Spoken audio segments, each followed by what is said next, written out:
কিছু কিছু পরিবারে পৈতেটা একটা অনুষ্ঠানে দাঁড়িয়ে গেছে, যে পৈতে হলো, ছেলের পৈতে দিলাম আর 100 লোক খাইয়ে দিলাম, ওইখানেই সব শেষ।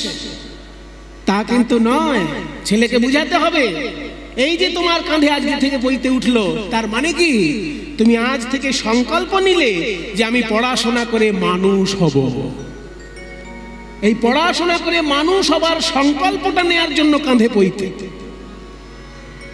পড়াশোনা করে মানুষ হবার জন্য সংকল্প নেওয়ার জন্য পৈতে। এই পৈতেতে কয়টি সুতো থাকে?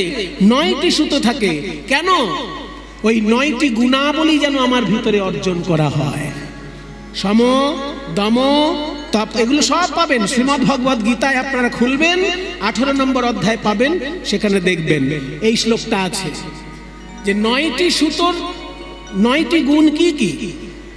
সম, দম, তপ, শৌচ, ক্ষান্তি, আর্জবমেবচ জ্ঞানং বিজ্ঞানম আস্তিক্যম ব্রহ্মধর্ম স্বভাবজ। মানে এই 9টি গুণাবলী যেন আমার ভিতরে আসে। পড়াশোনা করতে গেলে 9টি গুণ চাই। পড়াশোনা সবার হয় না।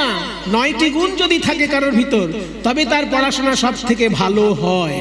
সেই 9টি গুণ অর্জন করার নামই ব্রাহ্মণত্ব। সেই 9টি গুণ কি কি? সম, সম শব্দের অর্থ হচ্ছে ভিতরের ইন্দ্রিয়গুলোকে দমন করা। ভিতরে ইন্দ্রিয় থাকে। কোন ইন্দ্রিয়? ভিতরে 4টি ইন্দ্রিয় আছে, মন, বুদ্ধি, চিত্ত, অহংকার। এই মন, বুদ্ধি, চিত্ত, অহংকার, এই 4টি ইন্দ্রিয় চোখে দেখা যায় না, এগুলোকে দমন করার নাম সম।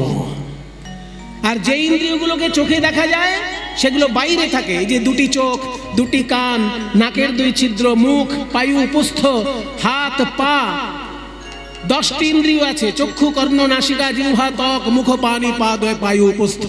এই 10টি ইন্দ্রিয় যেগুলো চোখে দেখা যায় এগুলোকে বলে বহিরিন্দ্রিয়। এইগুলোকে দমন করার নাম দম। তাহলে সম, দম, তপ। তপ মানে তপস্যা, শৌচ মানে পবিত্রতা। সম, দম, তপ, শৌচ। ক্ষান্তি, ক্ষান্তি মানে ক্ষমা। আর্জবম মানে সরলতা। সরলতা তোমার ভিতরে না থাকলে পড়াশোনা খুব ভালো করে করতে পারবে না।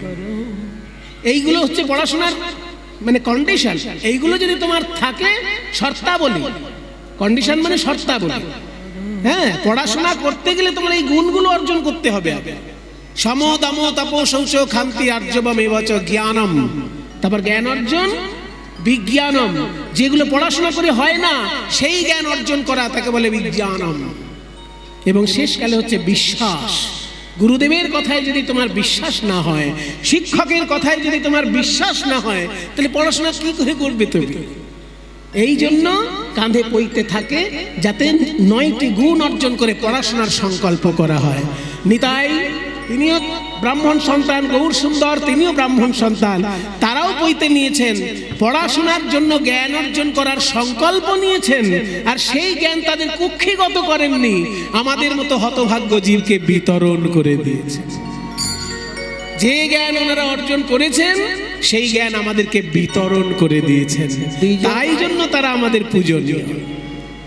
বিশ্বম্ভর দ্বিজভর যুগ ধর্ম পালো। যুগ ধর্ম পালো মানে এই যুগের ধর্ম যা, সেটা তারা পালন করে প্রচার করছেন। এই কলিযুগের যুগ ধর্ম কি না? সংকীর্তনের দ্বারা জনগণের কল্যাণ চিন্তা। তাই সংকীর্তনের মধ্যে দিয়ে নিতাই গৌর আমাদের সকলের কল্যাণের কথা বলে দিয়েছেন। বিশ্বম্ভর দ্বিজভর যুগ ধর্ম পালো। তারপর বন্দে, বন্দে মানে বন্দনা করি। জগতে প্রিয় করো, এই জগতের প্রিয় কাজ যারা করেছেন। ওই যে একটু আগে বললাম, উঁচু জাত নিচু জাতের যে ভেদাভেদ ছিল, সব ভেদাভেদ ধুয়ে মুছে এক সূত্রে বেঁধে দিলেন আমাদেরকে নিতাই গৌর। জগতের প্রিয় কর্ম করলেন। বন্দে জগতে প্রিয় করো করুণাবতার। করুণার অবতার নিতাই গৌর, তাদের বন্দনা করি। কি সুন্দর এই শ্লোকটি দেখলেন, যেখানে নিতাই গৌরের নাম বলা হলো না, কিন্তু শব্দগুলো এমন ভাবে চয়ন করে বসানো হয়েছে যে নিতাই গৌরকেই উদ্দেশ্য করে প্রণাম করা হয়েছে। তা সেই হৃদয় গৌর আজকে আমাদেরকে যে কীর্তনের পিতামাতা হিসেবে জন্ম দিলেন, সেই কীর্তনকে সুন্দর রূপে কে আমাদের কাছে পৌঁছে দিলেন, আজকে সেই আচার্যের কথা আমরা শুনব। এমন কিছু কীর্তন গান আছে বাবা, যেগুলো না গাইলে উৎসব সম্পূর্ণ হয় না। যেমন ধরুন, যদি লক্ষ টাকা ব্যয় করে গৌরাঙ্গ মহাপ্রভুর ভোগ আরাধনা করা হয়, ভোগ হচ্ছে মহাপ্রভুর, কিন্তু এমন একটা গান আছে সেই গানটা না গাইলে ভোগ হচ্ছে বলে মনেই হয় না। আছে না এমন একটা গান? ভজপতি তো ধারণ শ্রী গৌর হরি, ভজপতি তো ধারণ শ্রী গৌর হরি, শ্রী গৌর হরি নবদ্বীপ বিহারী।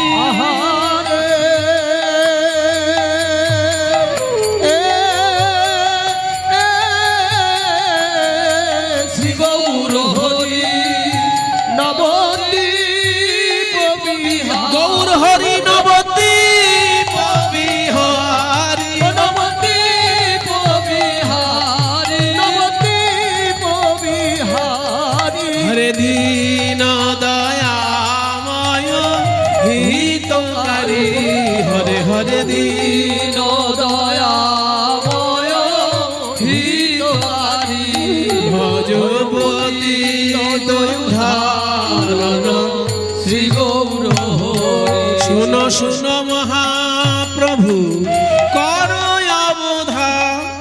আমি গানটা গাইব না, শুধু ধরিয়ে দিলাম আপনাদের। এই গানটা যদি না গাওয়া হয়, বলুন মহাপ্রভুর ভোগ হচ্ছে বলে মনে হবে? যত টাকাই খরচা করা হোক, এই গানটা যতক্ষণ না হচ্ছে মহাপ্রভুর ভোগ হচ্ছে বলে মনে হবে না।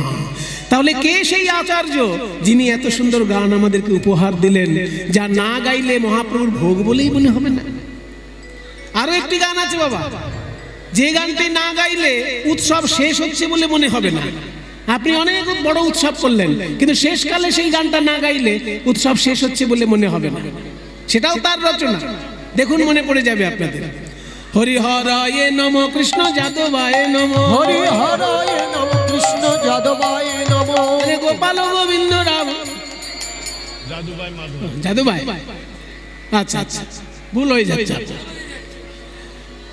দেখলেন আপনারা কত অনুরাগী, কীর্তন অনুরাগী মানুষ আমাকে ধরিয়ে দিলেন। ঠিক এই যে হরায় নম কৃষ্ণ গানটা, এটা না গাইলে উৎসব শেষ হচ্ছে বলে মনে হয়?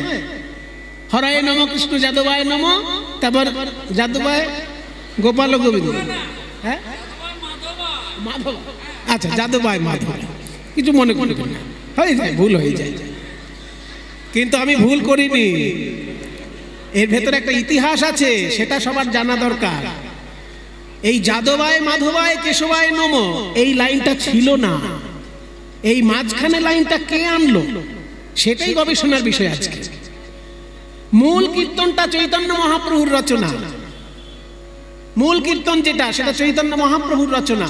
দেখবেন চৈতন্য ভাগবতে পাবেন, হরয়ে নম কৃষ্ণ যাদবায় নম, গোপাল গোবিন্দ রাম শ্রী মধুসূদন প্রভু কীর্তন কহিনু এই তোমা সবাকারে, স্ত্রী পুত্র বাপে মিলি করো গিয়া ঘরে। মহাপ্রভু বলেছেন এটা, যে বাড়িতে গিয়ে তোমরা স্ত্রী পুত্র বাপে মিলি করো গিয়া ঘরে। কি কীর্তন না? হরয়ে নম কৃষ্ণ যাদবায় নম, গোপাল গোবিন্দ রাম শ্রী মধুসূদন। এটা মহাপ্রভুর রচনা। তাহলে মাঝখানে যাদবায় মাধবায়টা কে নিয়ে আসলো? যিনি নিয়ে এসছেন তাকে নিয়েই আজকে আমরা গান গাইব। কে সেই বৈষ্ণবাচার্য যিনি মহাপ্রভুর কীর্তনের মধ্যেও সংযোজন করে কীর্তনটাকে আরো পরিপূর্ণ করে তুললেন? এই কীর্তনটার নাম কি জানেন? এই যে হরয়ে নম কৃষ্ণ, এই গানটার একটা নাম আছে। এই গান যে বইতে লেখা থাকে দেখবেন মাথায় লেখা আছে নাম সংকীর্তন পূর্ণ। দেখবেন লেখা আছে নাম সংকীর্তন পূর্ণ, মানে চৈতন্যদেব যে নাম সংকীর্তন লিখেছিলেন আমি সেটাকে আরো পরিপূর্ণ করে তুললাম। চৈতন্যদেব লিখেছিলেন হরয়ে নম কৃষ্ণ যাদবায় নম, গোপাল গোবিন্দ রাম শ্রী মধুসূদন। আর এটা পূর্ণ করা হলো কিভাবে না? হরয়ে নম কৃষ্ণ যাদবায় নম, যাদবায় মাধবায় কেশবায় নম, গোপাল গোবিন্দ রাম শ্রী মধুসূদন, গিরিধারী গোপীনাথ মদন মোহন। আজকে আমরা সেই আচার্যের কথা শুনবো, যিনি মহাপ্রভুর কীর্তনকেও পরিপূর্ণ করে তুললেন। চলো একটু রাগ একটু আগে গেয়ে নি, কারণ যে দাদা আমাদেরকে ডেকেছেন সুজিত বাবু বলেছেন আমরা একটু রাগ একটা শুনবো আগে। না একটা রাগ বাজাও, কাফি রাগ, একটু কাফি রাগে গাইতে ইচ্ছে হচ্ছে আজকে। সারে গা রে গা মামা পা নিদা পদা মা পা গা রে সারে নি সারে গা মামা পা। যমুনা के तीर चलो मन जमुना के तीर चलो मन जमुना के तीर। नाचे कन्हैया नाचे कन्हैया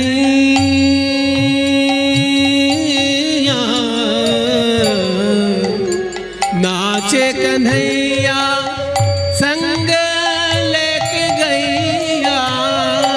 नाचे कन्हैया संग लेके गैया। कुंडल झलकत हीर कुंडल झलत हीर कुंडल झलकत हीर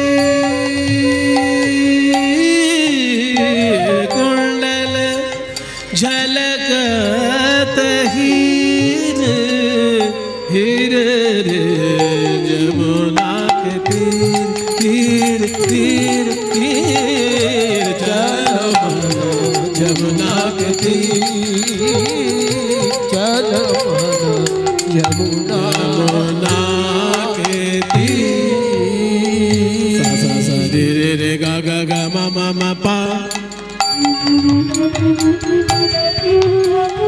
मा धा धा पा नी नि धा सा सा नि धा प म ग रे।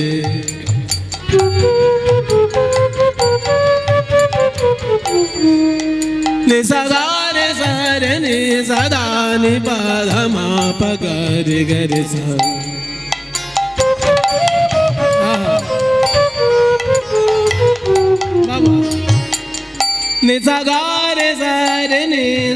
দেখুন কি সুন্দর স্বরগুলো একদম সুরে সুরে যাচ্ছে। নে নে নে সা নি সা গা রে সা রে নে সা ধা নি প ধা মা প গ রে গ রে সা। গা রে না নে ধা প ম গ রে সা।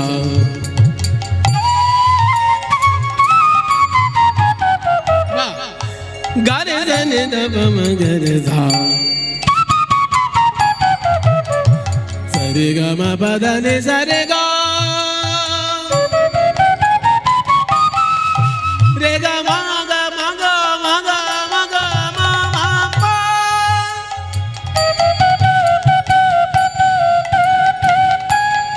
म प ध म प ग रे गा रे ध नि ध प म ग रे धा। जमुना के तीर तीर तीर तीर चलो मन जमुना के तीर तीर तीर तीर चलो मन जमुना के तीर।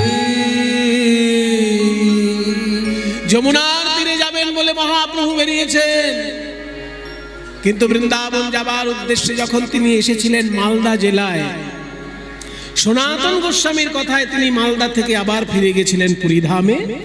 পরবর্তীকালে সেখান থেকে বৃন্দাবনে গিয়েছিলেন গৌরহরি। তো যে সময় মালদায় এসেছিলেন মহাপ্রভু, সেই সময় পদ্মা নদীর তীরে মহাপ্রভু ভক্তদের সঙ্গে কীর্তন গান গাইছিলেন। পদ্মা নদীর তীরে আমার শ্রী গৌরাঙ্গ রায়, পদ্মা নদীর তীরে আমার শ্রী গৌরাঙ্গ রায়। পদ্মা নদীর তীরে, ওই তো পদ্মা নদীর তীরে আমার শ্রী গৌরাঙ্গ রায়। ওই পদ্মা নদীর তীরে আমার শ্রী গৌরাঙ্গ রায়। ভক্তগণ সঙ্গে করি হরি গুণ গায়, ভক্তগণ সঙ্গে সঙ্গে করি হরি গুণগান। হরি বল।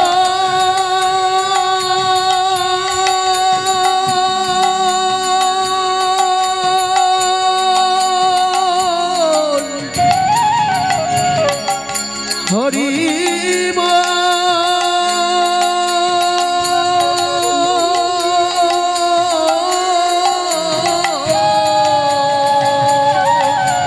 ভক্তগণ সঙ্গে করি হরি গুণগান।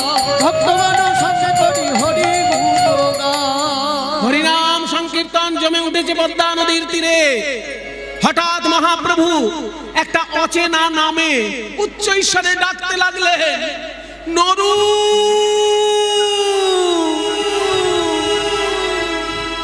নরু রে,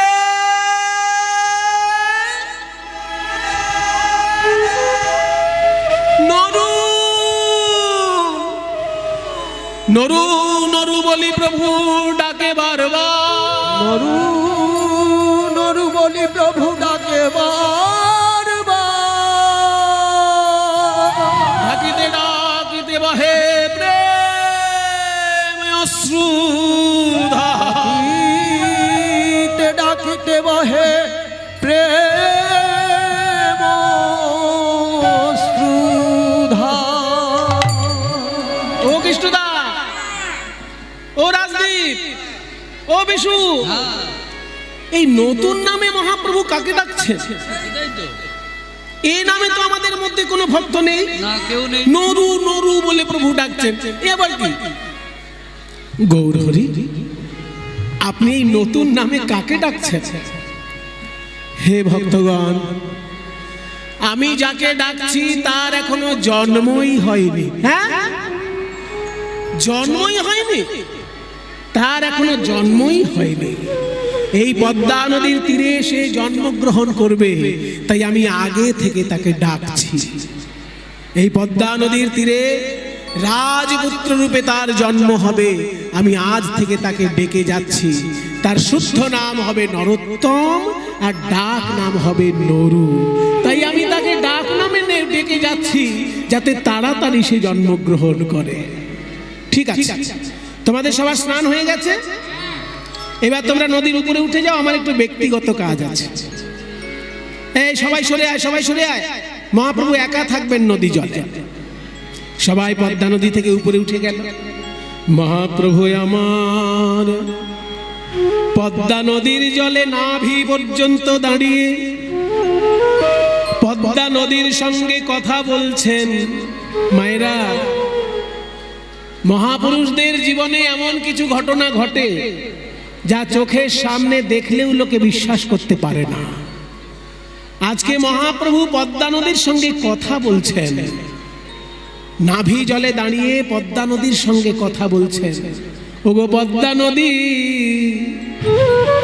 এই যে আমি কৃষ্ণ বলে কাঁদছি, আমার এই অশ্রু জল এত সাধারণ চোখের জল নয়।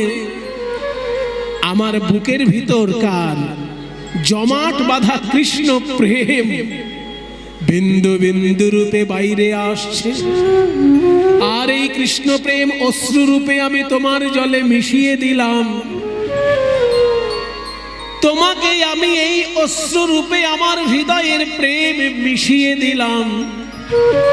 যদি কোনোদিন নরোত্তম তোমার এই জলে স্নান করতে আসে, আমার এই প্রেম তুমি তারে দেবে। আমার প্রেম তুমি তারে দেবে।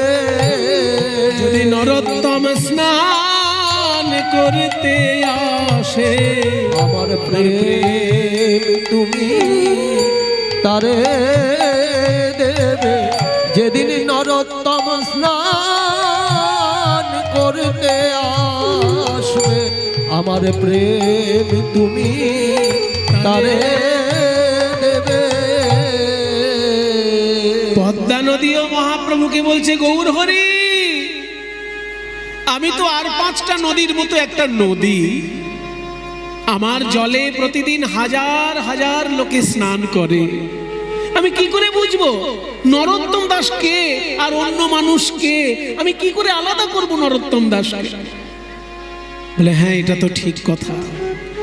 তাই শোনো পদ্মাবতী, নরোত্তমকে আলাদা করে চেনার উপায় তোমাকে বলে দিচ্ছি।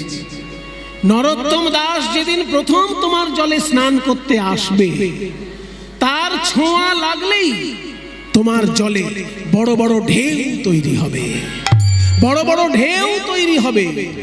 সাধারণত কোনো মানুষ নদী জলে নামলে তার ছোঁয়ায় তো বড় বড় ঢেউ তৈরি হয় না, একটা জাহাজ গেলে পরে বড় বড় ঢেউ তৈরি হয়। কিন্তু নরোত্তম যেদিন প্রথম তোমার জলে আসবে, তার স্পর্শ লাগলেই তোমার জলে বড় বড় ঢেউ তৈরি হবে, জানবে এই নরোত্তম।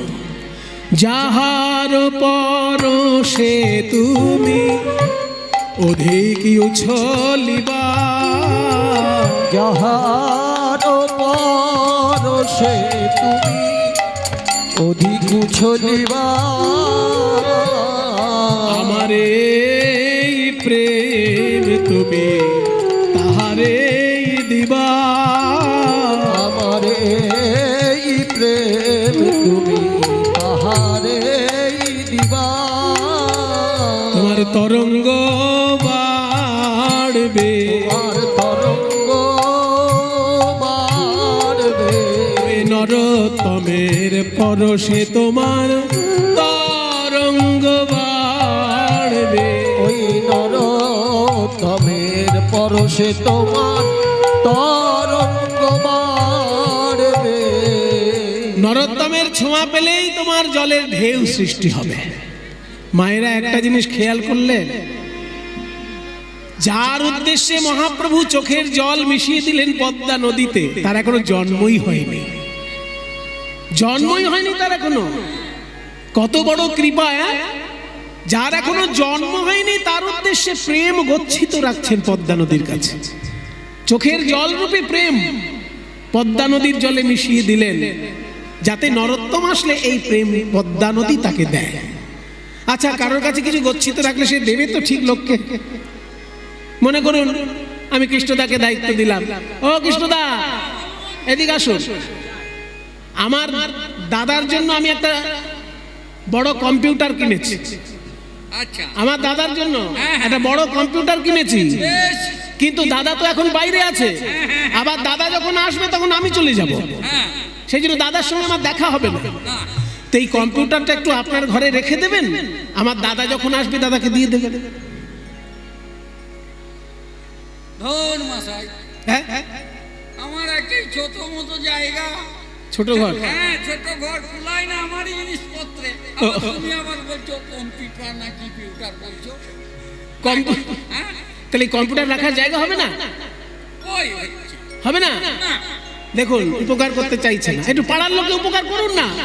আরে বাবা, ঝামেলা পাড়ার লোকের নেই ঝামেলা, আমি কত সইব, আমার কথাবার্তাতে নেই বাবু, আমার হবে না।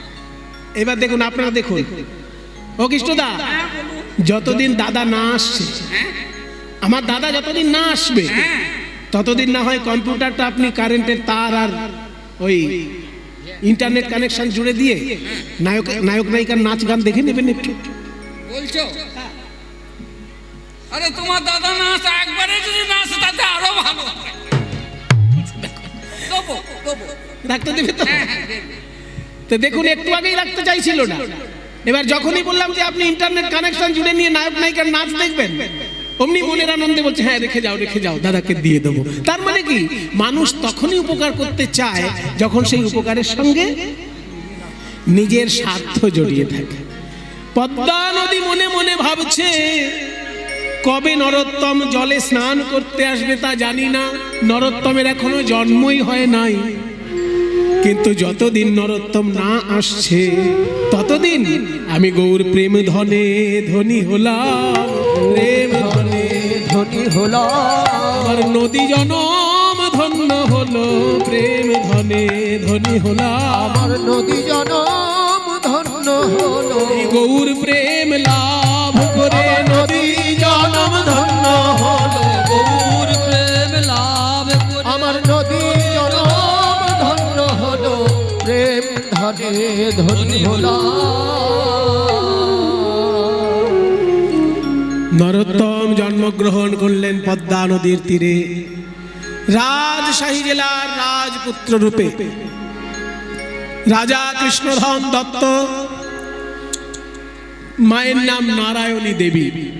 সেই ঘর আলো করে রাজপুত্র রূপে জন্ম নিলেন নরোত্তম।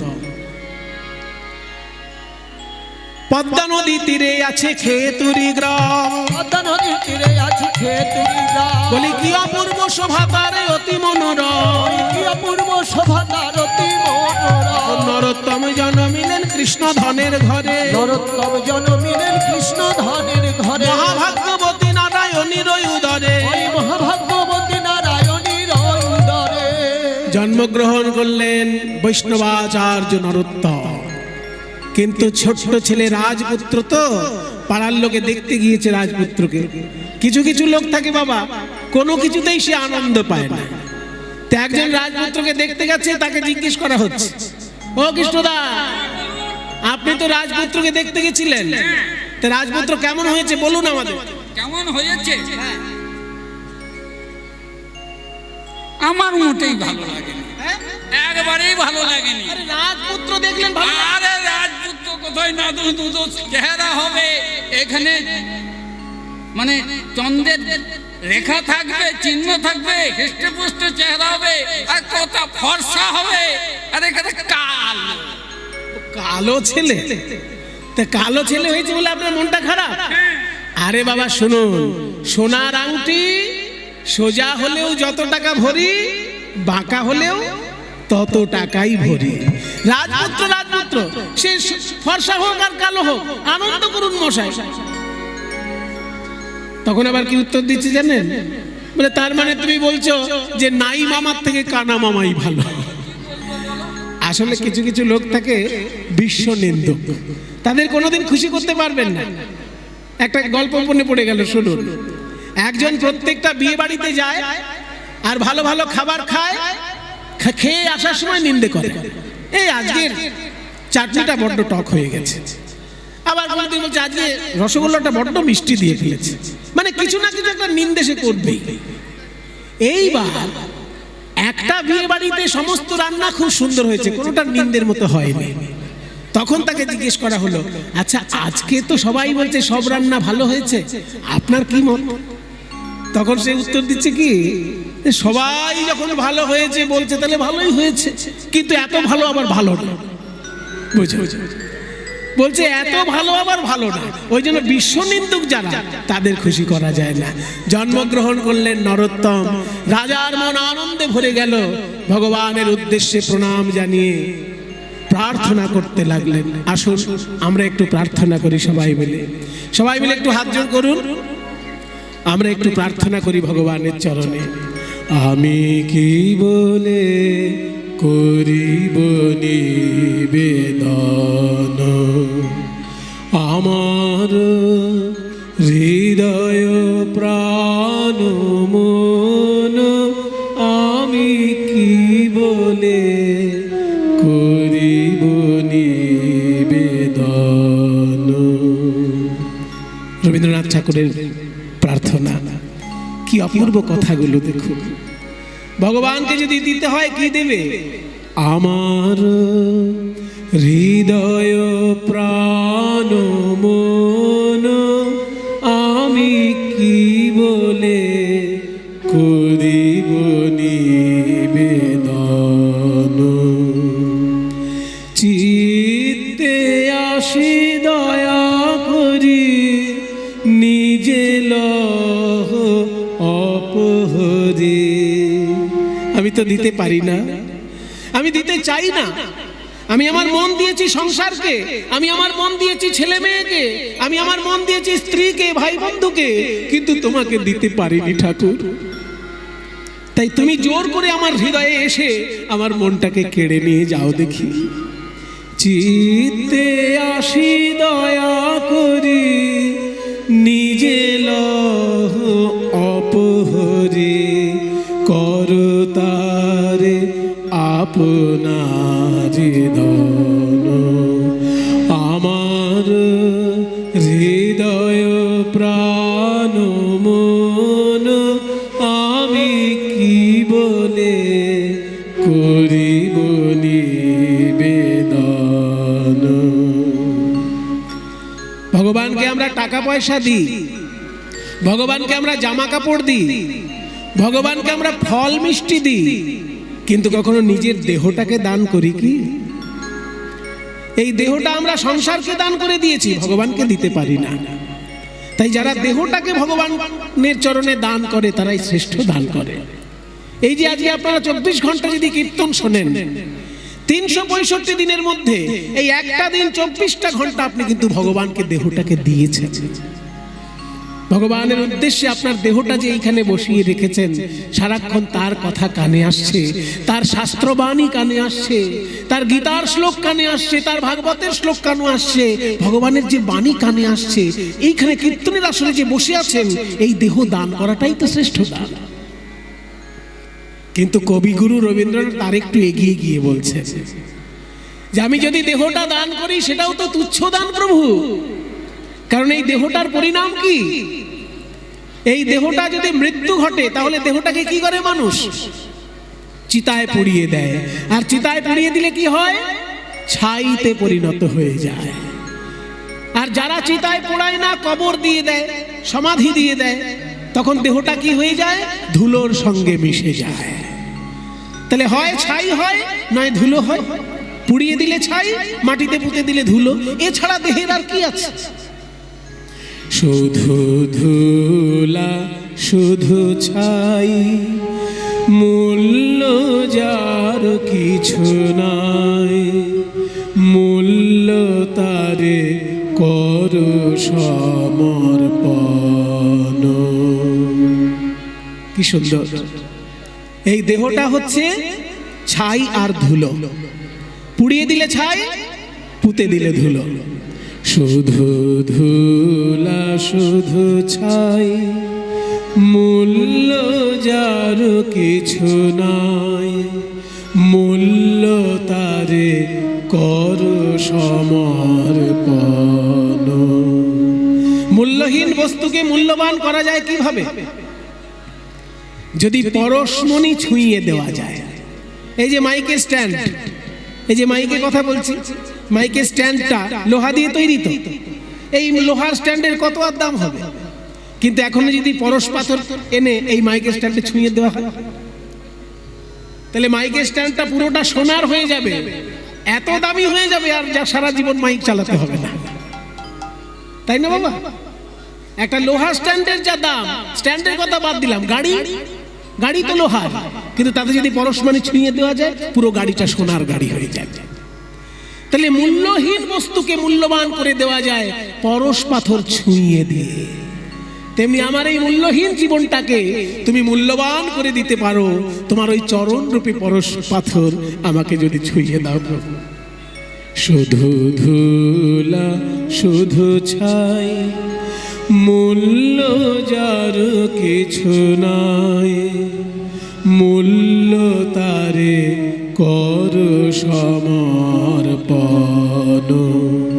স্পর্শে তব পরশ রতন, মূল্য তারে কর সমর্পণ।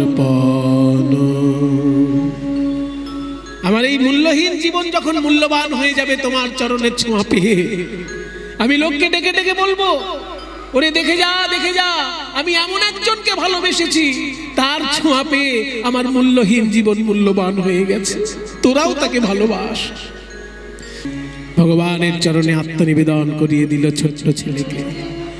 রাজা মনে মনে ভাবলেন আমার ছেলে রাজপুত্র হয়ে জন্মগ্রহণ করেছে, কিন্তু পড়াশোনায় যেন কোনো কমতি না হয়। তাই সব থেকে বড় পণ্ডিত কৃষ্ণদাস পণ্ডিতের কাছে আসুন, সবাই মিলে একবার হরিধ্বনি দিন বাবা। নিতাই গৌর প্রেমানন্দ, হরি বল হরি হরি বল হরি বল।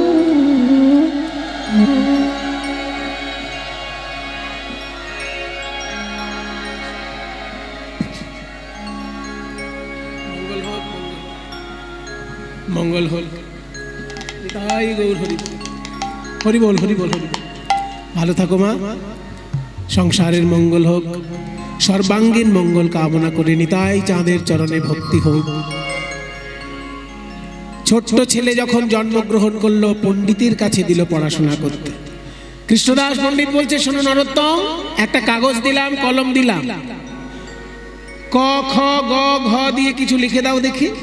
মায়ের কাছে কেমন পড়াশোনা শিখেছো একটু দেখে নি, তোমার বাড়িতে পড়াশোনার চর্চা কেমন একটু দেখে নি। তা কাগজ আর কলম দিয়েছে ক খ গ ঘ দিয়ে লিখতে। ওমা, নরোত্তম কি লিখলো জানেন? নরোত্তম লিখছে, কলি যুগে শ্রীকৃষ্ণ চৈতন্য অবতার, কলি যুগে শ্রীকৃষ্ণ চৈতন্য অবতার। কয়ে কলি যুগে শ্রীকৃষ্ণ চৈতন্য অবতার, খ খয়ে খেলিবার প্রবন্ধে কইলেন খোল করতাল, হয় খেলিবার প্রবন্ধে কইলেন খোলো করতাল।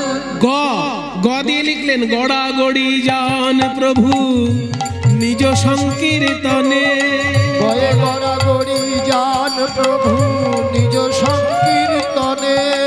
ঘ ঘরে ঘরে হরিনাম দেন সর্বজনে, হয় ঘরে ঘরে হরিনাম দেন সর্বজনে। ঙ উচ্চৈস্বরে কাঁদেন প্রভু জীবের লাগিয়া, উচ্চ ঈশ্বরে কাঁদেন প্রভু জীবের লাগিয়া।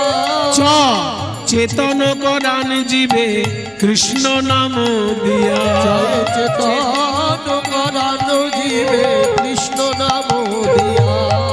ছ ছ দিয়ে লিখলো ছল ছল করে আখি নেত্রে জল ঝরে, ছল ছল করে আখি নেত্রে জল ঝরে। বর্গে জ জগত পবিত্র কইল গৌর কলে মরে, জগত পবিত্র কইল গৌর কলে মরে। ঝ ঝ দিয়ে লিখলো ঝলমল ঝলমল ঝলমল ঝলমল ঝলমল ঝলমল, ঝলমল মুখ যার পূর্ণ শশধর, ঝলমল মুখ যার পূর্ণ শশধর। এমত না দেখি আর দয়ার সাগর, এমত না দেখি আর দয়ার সাগর। এমন আর নাই আর নাই আর নাই, আর নাই এমন করুণা সিন্ধু অবতার আর নাই আর নাই। এমন করুণা সিন্ধু অবতার আর নাই আর নাই। দেখি নরোত্তম, তোমাকে ক খ গ ঘ দিয়ে লিখতে দিয়েছিলাম, কেমন লিখেছো দেখি, দেখি কাগজটা দেখি। যেই শিক্ষক মশাই কাগজ দেখলেন চমকে উঠলেন, এ কি লিখেছো তুমি? কয়ে কলি যুগে শ্রীকৃষ্ণ চৈতন্য অবতার, ক্ষয়ে খেলিবার প্রবন্ধ কইলেন খোল করতাল, এ কি লিখেছো? আজ অব্দি কত ছোট ছোট ছেলেকে আমি বড় করলাম পড়াশোনা করিয়ে, কাউকে তো এমন লিখতে দেখিনি। কাউকে যদি বলি ক দিয়ে কিছু লেখো, সে কি লেখে জানো? কয়ে কা। কি বাবা, আমরা ছোটবেলায় শিখেছি না? আমরা ছোটবেলায় কি শিখেছি? কয়ে কা, খয়ে খরগোশ, গয়ে গরু, ঘয়ে ঘোড়া। তাহলে আমরা যখন ছোটবেলায় ক খ গ ঘ দিয়ে শিখেছি, আমাদের কয়ে কাক শেখানো হয়েছে। আরে বাবা, কতে কাকও হয়, ককে কোকিলও হয়, কিন্তু কোকিলের কণ্ঠস্বরটা মধুর আর কাকের কণ্ঠস্বর কা। তাহলে আমাদেরকে কর্কশ শিক্ষা দিয়ে ছোটবেলাটাই শুরু করানো হয়েছে। আমরা মধুরের স্বাদ পাবো কোথায়? আমাদের কি ককতে কি কোকিল শেখানো হয়েছে? তাহলে তো চেষ্টা করতাম, চেষ্টা করতাম, কিন্তু আমাদের কতে কোকিল শেখানো হয়নি, আমাদেরকে শেখানো হয়েছে কয়েতে কি, আবার বলবো। তাহলে যে কোনো ছোট ছেলেকে যখন লিখতে দিই কয়ে লেখো কাক, সে লেখে কাক, খয়ে খরগোশ, গয়ে গরু। কিন্তু তুমি কি লিখেছো নরোত্তম? কয়ে কলি যুগে শ্রীকৃষ্ণ চৈতন্য অবতার। এই হচ্ছে সুশিক্ষা বাবা। ওই জন্য কীর্তনের আসরে আসতে হয় সুশিক্ষা গ্রহণ করার জন্য। ক্ষয়ে খেলিবার প্রবন্ধে কইলেন খোল করতাল, গয়ে গড়াগড়ি যান প্রভু নিজ সংকীর্তনে, ঘয়ে ঘরে ঘরে হরিনাম দেন সর্বজনে। নরোত্তম, তুমি তো বিদ্যা নিয়ে জন্মগ্রহণ করেছো নরোত্তম, তবুও শিক্ষকের কাছে না আসলে শিক্ষা লাভ হয় না। ওই জন্য তুমি আমার কাছে এসেছো, আমি যতটা পারবো শিক্ষা উজাড় করে দেব তোমায়। কৃষ্ণদাস পণ্ডিত তার সমস্ত বিদ্যা নরোত্তমকে উজাড় করে দিলেন। অল্প বয়সে নরোত্তম হয়ে গেল বড় পণ্ডিত, কিন্তু কৃষ্ণদাস সাবধান করে দিলেন, তুমি অনেক পড়াশোনা শিখেছো নরোত্তম, পণ্ডিত তুমি হয়েছো, কিন্তু বাঙালির ছেলে হয়ে যদি চৈতন্যদেবকে না জানো তাহলে তোমার বাঙালি হিসেবে তোমার শিক্ষা অসম্পূর্ণ শিক্ষা। আর একবার বলুন শিক্ষক মশাই, বিরাট বড় পণ্ডিত হলেও বাঙালির ছেলে হয়ে সে যদি চৈতন্যদেবকে না চেনে তাহলে তার শিক্ষা হচ্ছে অসম্পূর্ণ শিক্ষা। যেমন সৌদি আরবে যদি কোনো পণ্ডিত জন্মায়, সে সৌদি আরবের যত বড়ই পণ্ডিত হোক, সে যদি হযরত মুহাম্মদকে না চেনে তাহলে আরবের শিক্ষা তার সম্পূর্ণ শিক্ষা হলো কি? জেরুজালেমে জন্মগ্রহণ করে কেউ যদি যীশু খ্রিস্টকে না চেনে তাহলে তার জেরুজালেমে জন্মগ্রহণ করা সম্পূর্ণ হলো কি? যে দেশের যে মহাপুরুষ তাকে যদি তুমি ঠিক করে না চেনো তাহলে তোমার শিক্ষাটাই অসম্পূর্ণ শিক্ষা। তুমি হিন্দু হও, মুসলমান হও, খ্রিস্টান হও, বাংলায় যদি জন্মগ্রহণ করে থাকো, তুমি যদি চৈতন্যদেবকে না জানো তাহলে বাঙালি হিসেবে তোমার শিক্ষা অসম্পূর্ণ শিক্ষা। চারি বেদ ষড় দর্শন পড়িয়াছে যেই জন, চারি বেদ ষড়দর্শন করিয়াছে যেই জন, সে যদি গৌরাঙ্গ নাহি ভজে, সে যদি গৌরাঙ্গ নাহি ভজে, বৃথা তার অধ্যয়ন লোচন বিহীন জন রে। বৃথা তার অধ্যয়ন লোচন বিহীন জন রে। বল দর্পণে অন্ধের কিবা কাজে, বল দর্পণে অন্ধের কিবা কাজে। যার দুটো চোখ নেই সে একটা দামি আয়না নিয়ে কি করবে? তেমনি বাঙালি হিসেবে গৌরাঙ্গ মহাপ্রভুকে চেনে না, সে মোটা মোটা বই মুখস্থ করে কি করবে? আমি বরং জোর গলায় বলতে পারি নরোত্তম, বেদ বিদ্যা দয়ে কিছু নাহি জানোই, বেদ বিদ্যা দুই কিছু নহে জানো, সে যদি গৌরাঙ্গ করে সে যদি গৌরাঙ্গ করে নয়ন আনন্দেতে ভানে, সেই তো সকলই জানে রে। নয়ন আনন্দেতে ভানে, সেই তো সকলই জানে রে। সর্বসিদ্ধি করতলে তা, ওই সর্বসিদ্ধি করতলে তা। আমার গৌর জানলে সব জানা হলো, আমার গৌর জানলে সব জানা হলো, শাস্ত্র জানলে জানা হলো, জানা হলো, জানা হলো। খেয়াল করুন বাবা, একটা কথা দুটো মানে হচ্ছে, শাস্ত্র জানলে যা না হলো, গৌর জানলেই জানা হলো। ওই শাস্ত্র জানলে জানা হলো, গৌর জানলে সব জানা হলো। শাস্ত্র জানলে যা না হলো, গৌর জানলেই জানা হলো। শাস্ত্র জানলে জানা হলো, গৌর জানলে জানা হলো। শাস্ত্র জানলে জানা হলো, গৌর জানলে সব জানা হলো। সর্বসিদ্ধি করতলে তার, সর্বসিদ্ধি করতলে তার। চৈতন্য মহাপ্রভুকে ভালো করে জানতে গেলে তার কৃপা কি করে পাবো? সহজ কোনো পথ আছে? সহজ পথ? কারণ মোটা মোটা বই তো এখনই আমি সবটা পড়তে পারবো না। বাহ, খুব ভালো লাগলো তোমার কথা শুনে নরোত্তম, সহজ পথ জানতে চাইছো তুমি, শুনে নাও। আমাদের রাজশাহী জেলা যেখানে শেষ হচ্ছে সেইখানে পদ্মা নদী বয়ে চলেছে। ওই পদ্মা নদীতে চৈতন্য মহাপ্রভু স্নান করেছিলেন, তার পায়ের ধুলো ওই পদ্মা নদীর জলে মিশে আছে। তুমি যখন পড়াশোনা শেষ করে রাজবাড়ি যাবে, বাবার কাছে অনুমতি নিয়ে আগে পদ্মা নদীতে স্নান করতে যাবে। আর স্নান করতে গিয়ে পদ্মা নদীর কাছে করজোড়ে বলবে, পদ্মা নদী, মহাপ্রভু তোমার জলে স্নান করেছে, তার পদধূলা তোমার জলে আছে, আমাকে একটু পদধূলা ভিক্ষা দেবে। পদ্মা নদী যদি কৃপা করে, তুমি মহাপ্রভুর পদধূলা পেলেই জীবন ধন্য হয়ে যাবে। এই যে শিক্ষক শিখিয়ে দিল নরোত্তমকে, নরোত্তম বাড়িতে এসে বাবাকে বলছে, বাবা আমি একটু পদ্মা নদীতে স্নান করতে যাব। হ্যাঁ, নদীতে স্নান করতে যাবে, কি এমন? এই কে আছিস, পালকি নিয়ে আয়। না বাবা, পালকিতে চেপে যাব না, কারণ লোকের কাঁধে চেপে গেলে অহংকার হয়, আর অহংকার করে ওই পদ্মা নদীতে স্নান করলে আমি তো গৌর কৃপা পাবো না। তাহলে কিভাবে যাবে? হেঁটে যাবে না? হেঁটেও যাব না, তো কিভাবে যাবে? কিভাবে যাব? যে সব ভক্তগণ পদ্মা নদীতে গিয়েছেন কৃষ্ণ নাম গাইতে গাইতে, তাদের পদধূলা তো রাস্তায় আছে।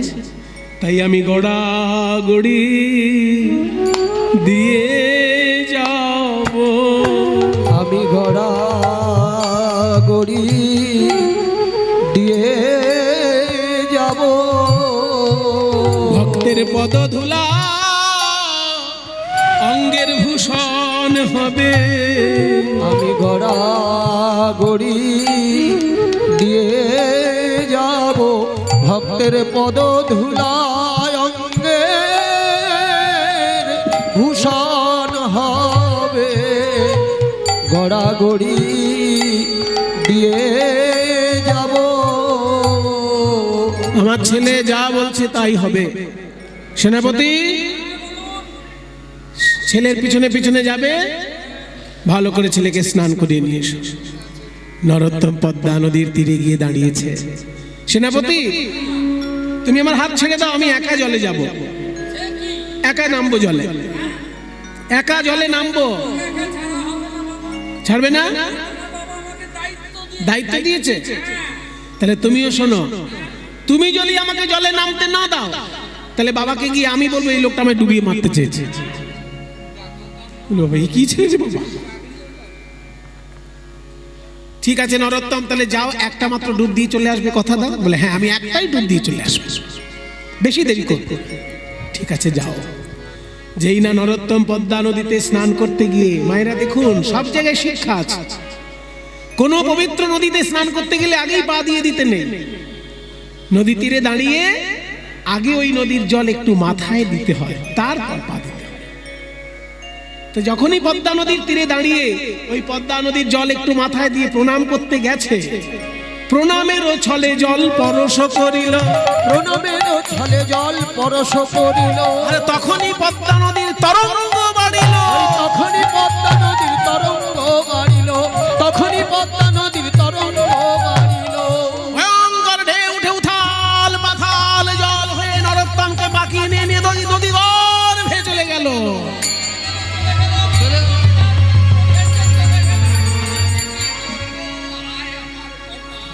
সেনাপতি তো, সেনাপতি দুশ্চিন্তায় ডুবে গেল। এখন রাজপুত্র জলে ডুবে গেছে, কি করব?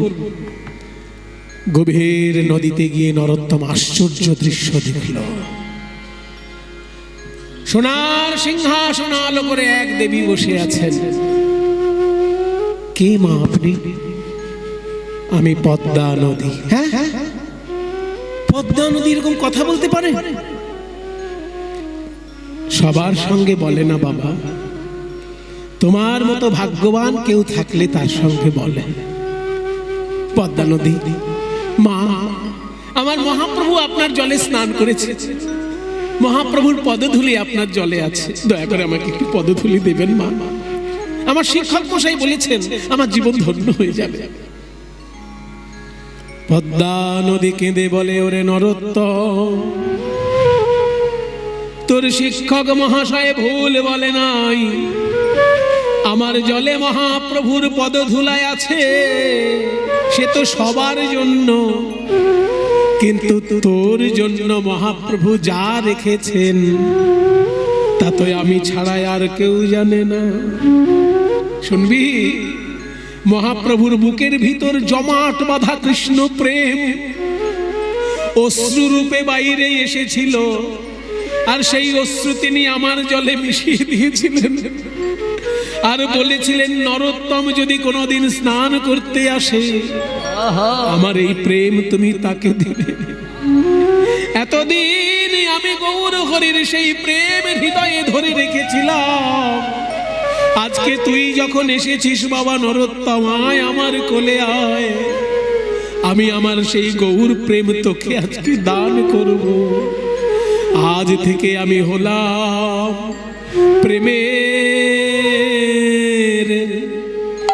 প্রেমের কাঙালিনী।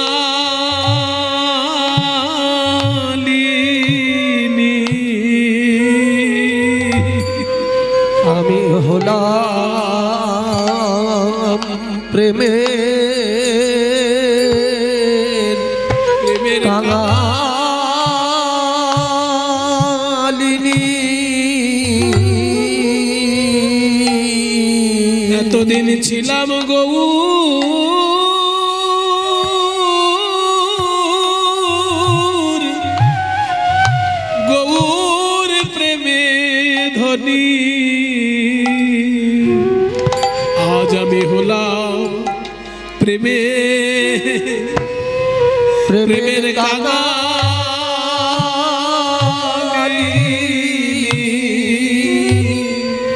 আমি ছিলাম গৌর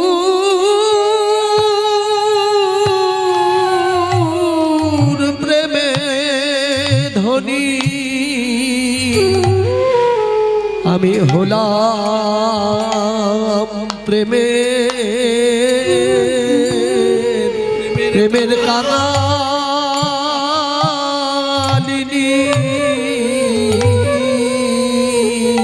নরোত্তম কেঁদে বলে, মাগো তুমি যদি আমাকে প্রেম দিয়ে কাঙালিনী হও, তাহলে সেই প্রেমে আমি চাই না, সেই প্রেম আমি চাই না। কাউকে কাঙালিনী করে আমি তো ধনী হতে চাই না, আমি ধনী হতে চাই না।